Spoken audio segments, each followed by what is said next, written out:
Imagine, you're in a high-intensity BB Wars LARP firefight, trading effective fire with the other team when suddenly, magazine-induced malfunction. You execute your well-honed remediation drill and get your rival back into the fight, but now you're no longer inside the enemy's OODA loop, and this loss of kinetic momentum could cost you the game. Okay, I'll stop. Welcome to Explosive Enterprises, and the second part of our Building a Better ViperTech series. Today we're going to address those two quality of life concerns we mentioned in our last video, which were lack of adjustable nozzles and lack of good, cheap magazines, and then we'll finish up with a retrospective on the ViperTech platform as a whole. While ViperTech adjusts nozzles to order, the actual power that a gun outputs depends on both the gas type and the ambient temperature. This can make a gun shoot significantly weaker than intended in cold weather, or too powerful to be used in very warm weather. We also play at both CQB and outdoor fields, so our maximum power varies from 1 joule to 1.6 joules. Buying extra nozzles at different power levels is a potential solution, but having to swap them around gets to be a pain, and extra carriers to house them in are expensive. As the infomercials put it, there's got to be a better way. Well, obviously this is a solved problem, just not for VT. Adjustable valves are already pretty common on gas guns nowadays. VFC, WE, TM, even GHK all have readily available drop-in adjustable nozzle solutions, and it's just a really convenient feature to have. You can stop at 5 or 6 nozzles, or just one. So, we started designing our own adjustable valve. Our goals were simple. We wanted a solution that could go from 0.5 joules to 2 joules at room temperature. It had to provide comparable consistency and efficiency to the stock valve so that it wouldn't be a downgrade in performance. It had to be adjustable without any disassembly so that it can be adjusted at the field as needed. It had to be durable enough to stand up to extensive use so as not to compromise the reliability of the ViperTech platform. It had to drop in without permanent modification to the stock parts in case it didn't work out. And most importantly, it had to be manufacturable in a format that would allow us to share it with the community. Now, that's a tall order, but after a few weeks of design and prototyping, we settled on a solution that seemed to meet all criteria, and we put it on Shapeways. We'll put a link to the listing in the description, but for now, let's walk through how to install it and how it works. So the system consists of 2 printed parts that must be ordered separately, the valve itself and this piece that we'll term the collar. Additionally, you'll need an M3 grub screw, 10mm long, and a cross pin for the collar, 1.5 to 1.6mm thick and 10mm long. We find that either a small carpentry nail or 1.5mm rod stock cut to length will do the job. So first things first, take the cross pin and insert it through the collar.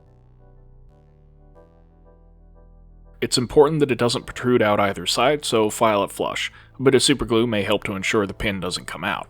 Next, take the valve and grub screw and drive the grub screw through the valve. The valve is sized so that the grub screw should be able to self-tap through it, but support the valve so that it doesn't get twisted by the stress being applied to it. Push as you turn, otherwise it may strip out. This is the adjustment mechanism, so verify that the grub screw can adjust smoothly without being loose or requiring excessive force, and then it's all set. It shouldn't require any thread lock to stay in place, but if it does eventually loosen, you can dry some thread lock on the screw to add friction. So now it's time to disassemble the nozzle. ViperTech thread locks the end piece of the nozzle in addition to tightening it, and getting it apart the first time can be difficult. We suggest you remove the O-rings, clamp it, apply plenty of heat with a heat gun or torch, and then use a pair of channel lock pliers to twist off the end piece. If you don't have a vise, then holding it with another pair of pliers will suffice. If you don't have a heat gun, you can try immersing the end piece in boiling water, or use a hairdryer or a torch. One way or another, once the nozzle is open, it's smooth sailing from here. Dump out the contents and pull the spring off the old rocket valve. We won't need the old rocket valve, the crown, or the crown spring, so put those aside. Instead, attach the rocket valve spring to the new valve. The next step is to test fitment of the collar, and this is critical to the system working properly. It needs to be tight enough in the nozzle that it won't move when you adjust the valve. To allow this, we've deliberately oversized the collar, so start by trying to insert the collar into the nozzle. It probably won't insert at all, which means it's too thick and needs to be sanded on the exterior.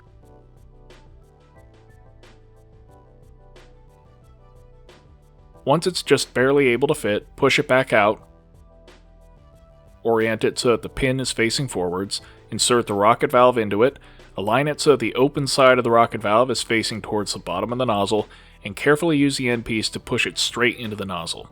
When the end piece threading hits the nozzle, push while turning to thread it in. Alright, now let's test. Insert your Allen key from the front to engage the grub screw and turn clockwise. The rocket valve should move forwards until it reaches the front of the window.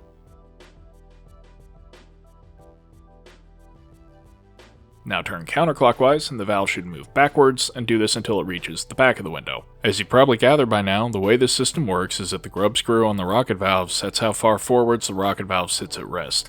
The farther forwards it is, the quicker it closes, and the less gas is released through the barrel.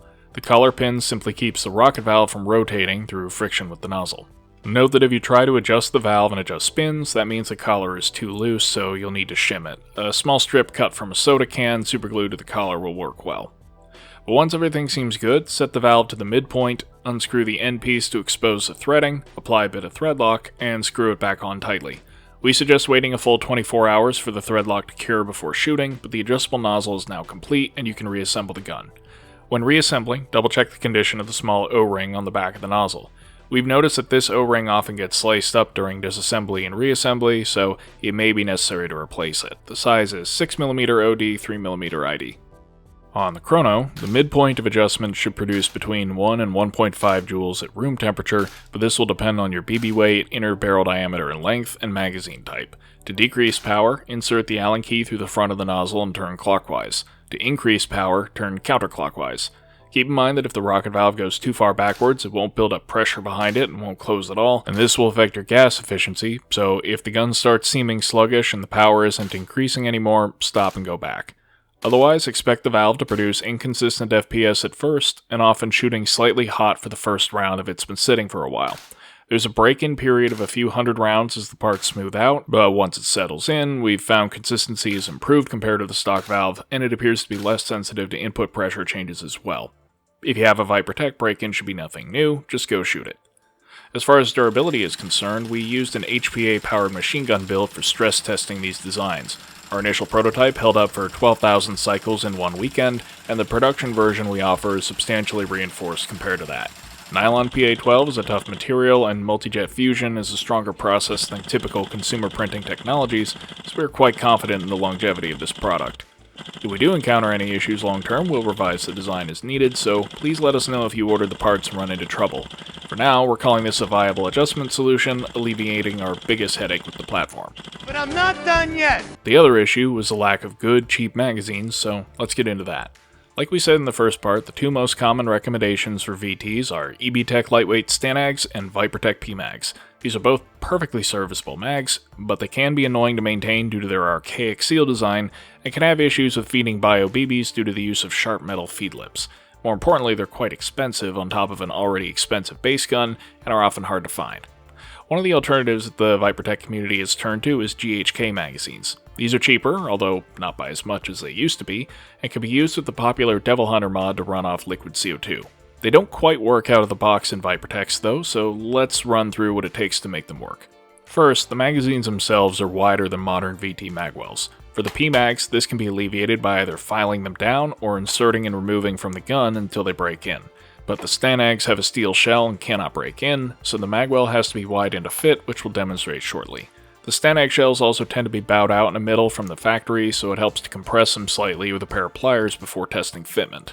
Second, the feed springs are relatively weak, so it is often necessary to remove the plunger from the bolt catch spring. This reduces the tension placed on the bolt catch.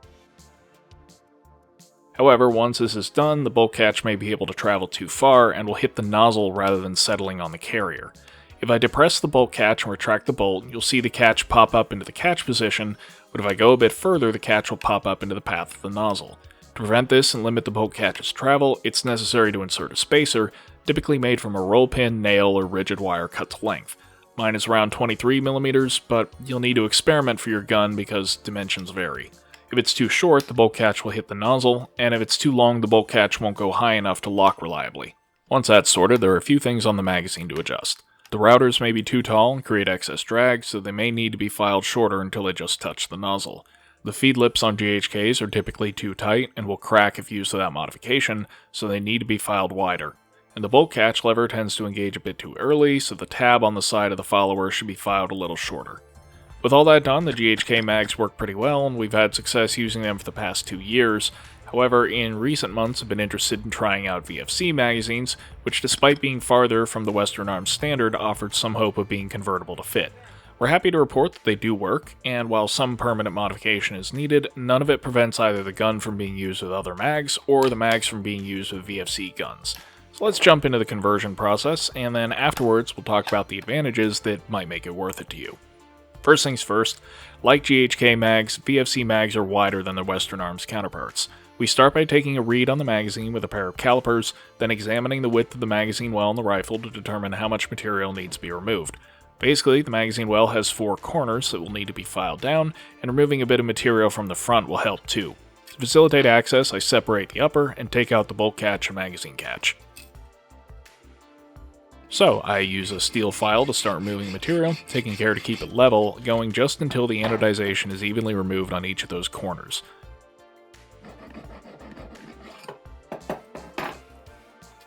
Anodizing is exceptionally hard, so this will take some effort, but once I've got all 4, I check fitment with a VFC magazine. It looks like it's good on the front, but the calipers show it's still too tight on the rear, so there's more to do.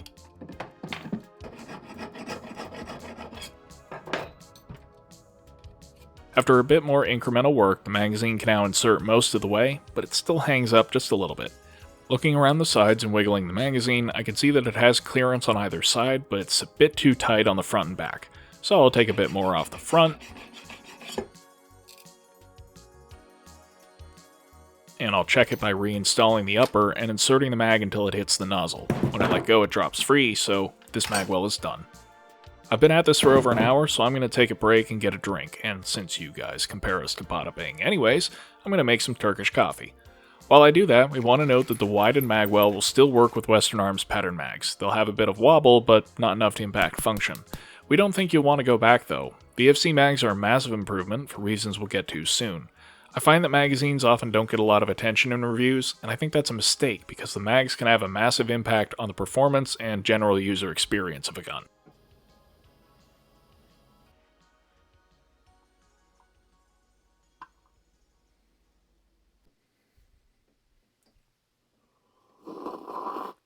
Fantastic. Back to work. The next step is to alter the mag catch. If I insert a VFC magazine into the magwell, I can look through the mag catch window to see how far it gets before it hits the nozzle. The catch surface is visible about a third of the way down, so that's how far I need to take down the mag catch. This is a very slow process with hand files, so I'm going to cautiously use a Dremel to get started, erring on the side of caution and removing less rather than more. After roughing out the shape, I slowly and incrementally file down the catch surface until the magazine can lock in. Again, better to remove too little than to remove too much, so go slowly and make sure to maintain the square right angle of the catch surface. The ideal end state is when it takes just a bit of force to seat the mag against the nozzle. This isn't quite enough, so I'll file a little further.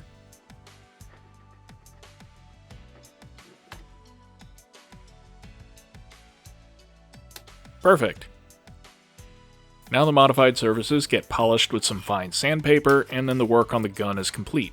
For reference, the mag catch is now 4.25mm from the bottom to the catch surface, but this will need to be assessed on a per gun basis because again, tolerances, especially over different years of production, mean the dimensions may vary. Now there's one more modification needed, but it's to the magazines.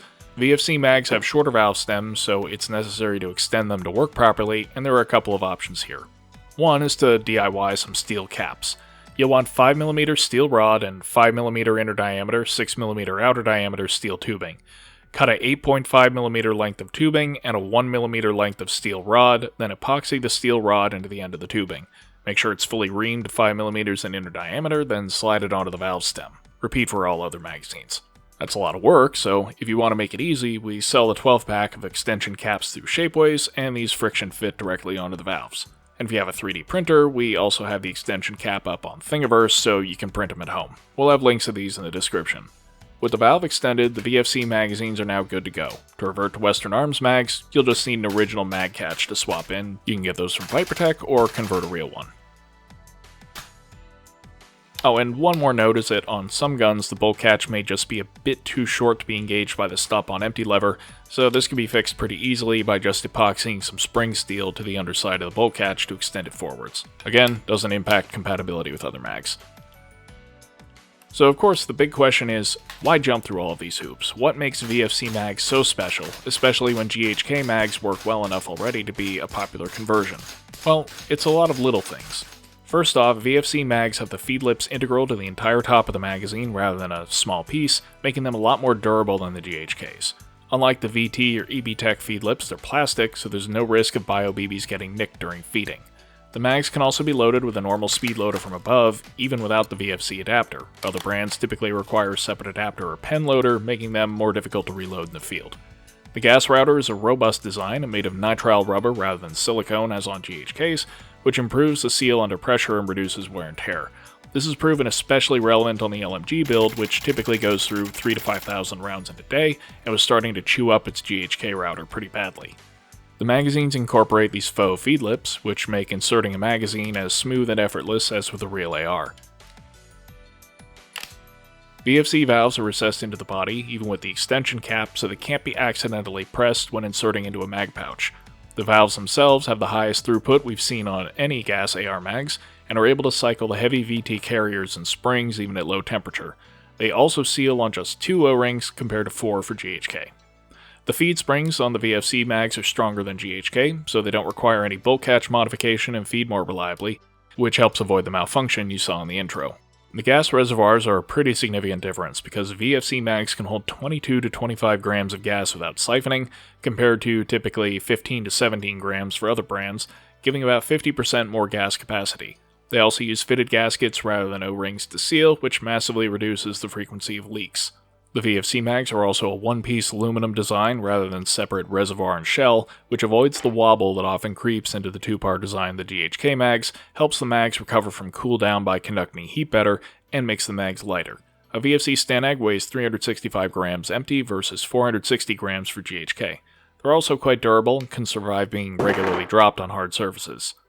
And lastly, perhaps most importantly, VFC mags can be had for $40 to $50 a piece, compared to $60 a piece for GHK mags or $80 a piece for EB-Tech or ViperTech mags. Now, in the interest of fairness, there are some things that GHK mags do better. The GHK P mags actually have plastic shells, not aluminum as on VFC or VT.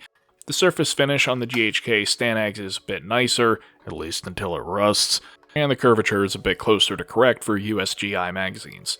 And of course, the GHK mags support Devil Hunter mod, if that's your thing.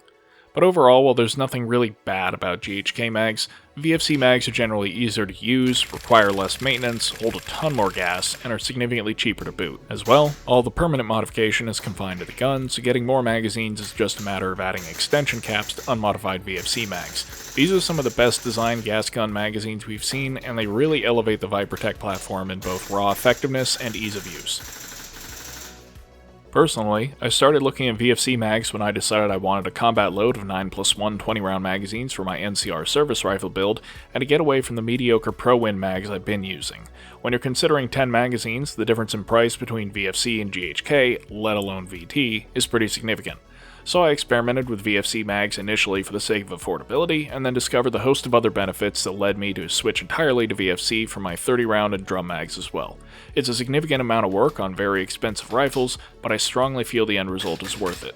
With these tweaks, this 2022 VT is pretty much everything I'd want out of a gas blowback rifle. It's efficient, snappy, hard recoiling, consistent, reliable, adjustable to field conditions, easy to use, works at any temperature, takes cheap mags, and is unmatched in realism.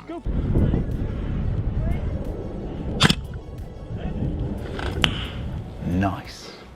The 2021 VT from our review is all those things too, except reliable due to the parts breakages we covered in our last video. In fact, literally the day after we uploaded part 1, the hammer pin snapped, which although really frustrating, finally provided some vindication. One of our team members is a production engineer who does failure analysis in his day job, and in his professional opinion, this cross-section is indicative of, that's right, improper heat treatment, exactly as we theorized.